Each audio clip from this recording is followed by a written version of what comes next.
बिस्मिल्लाह अर्रहमान अर्रहीम। अस्सलाम अलैकुम नाज़रीन, आज के इस वीडियो में हम सब्र का एक अजीब वाक़या आपके लिए पेश करते हैं, तो वीडियो में हमारे साथ एंड तक लाज़मी बने रहिएगा। नाज़रीन, अब्दुल्ला बिन मोहम्मद जिहादी मुहिम के सिलसिले में मिस्र के एक साहिली इलाके में मुकीम था। टहलता हुआ एक बार साहिल समंदर पर जा निकला। वहां देखा कि खैमे में हाथ पांव से माजूर और अनखों की बीनाई से महरूम एक शख्स पड़ा हुआ है। इसके जिस्म में सिर्फ इसकी ज़बान सलामत है। एक तरफ उसकी ये हालत है और दूसरी तरफ वो आवाज़ बुलंद कह रहा है, मेरे रब, मुझे अपनी नेमतों पर शुक्र की तौफीक अता फरमा। मुझे तो ने अपनी मखलूक में से बहुत सों पर फजीलत और फौकियत बख्शी है। इस फौकियत पर मुझे अपनी हम्द व सना की तौफीक अता फरमा। नाज़रीन, अब्दुल्ला ने ये दुआ सुनी तो उसे बड़ी हैरत हुई।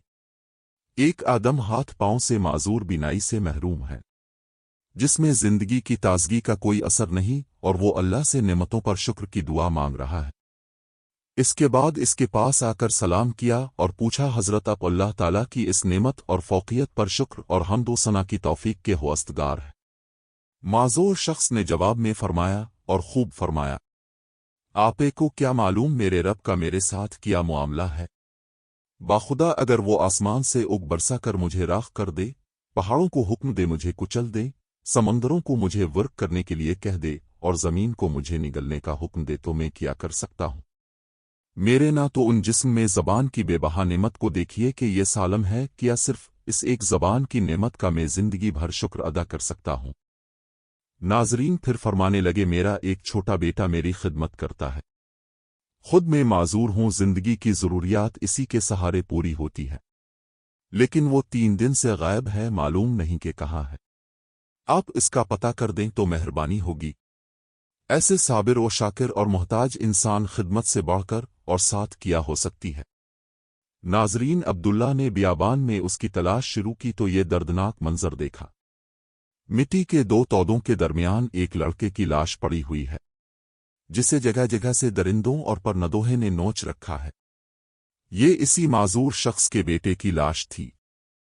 इस मासूम की लाश इस तरह बेगौर व कफन देखकर अब्दुल्ला की आंखों में आंसू भर आए, और ये फिक्र लाहिक हुई कि इसके माजूर वालिद को इस अलमनाक हादसे की इत्तला कैसे दें। उनके पास गए और लंबी तमहीद के बाद उन्हें इत्तला कर दी। बेटे की दहशतनाक मौत से कौन होगा जिसका जिगर पारा पारा ना हो। वो खबर सुनकर माजूर वालिद की आंखों से आंसू रवां हुए, दिल पर गमों के बादल छा गए, तो आंखों से अश्कों की बरसात शुरू होगी। ये भी अल्लाह ताला की एक नेमत है कि गम का गुबार अश्कों में ढल कर निकल जाता है।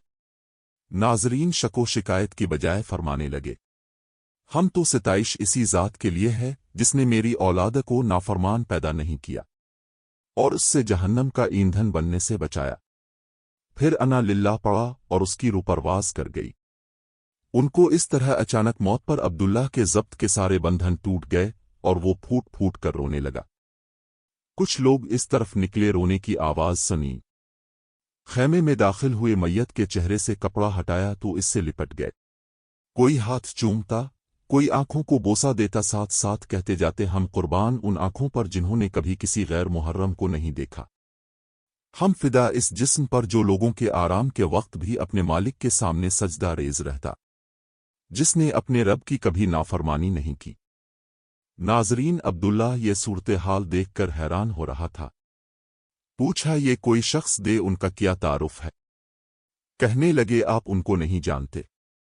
ये रसूल अल्लाह सल्लल्लाहु अलैहि वसल्लम के सच्चे आशिक और हज़रत इब्न अब्बास रज़ी अल्लाह ताला अन्हा के शागिर्द हैं। सब्र व इस्तिकामत के पैकर और तस्लीम व रज़ा के बुलंद मकाम के हामिल। हज़रत अबू रहमतुल्लाह अलैहि की नमाज जनाजा और तदफीन से फारिग होने के बाद अब्दुल्ला रात को सोया तो ख्वाब में देखा कि अब जन्नत के बागात में सैर व तफरी कर रहे हैं। जन्नत का लिबास ज़ेब तन है और ये आयत तिलावत फरमा रही, सब्र करने के सबब तुम पर सलामती हो और आखिरत का घर बेहतरीन ठिकाना है। अब्दुल्ला ने पूछा, अब वही माजूर शख्स है। फरमाने लगे, जी हाँ, मैं वही शख्स। अल्लाह ताला के यहाँ चंद बुलंद मरातिब और दर्जात ऐसे हैं जिन तक रसाई मुसीबत में सब्र, राहत में शुक्र और जलवत व खलवत में खौफ खुदा के बगैर मुमकिन नहीं। अल्लाह ताला ने इसी सब्र व शुक्र की बदौलत मुझे इन नेमतों से सरफराज फरमाया है। उम्मीद करता हूं दोस्तों हमारी ये वीडियो आपको अच्छी लगी होगी। वीडियो अच्छी लगी हो तो इस वीडियो को लाइक कीजिए और हमारे इस चैनल को लाजमी से सब्सक्राइब कीजिए। शुक्रिया।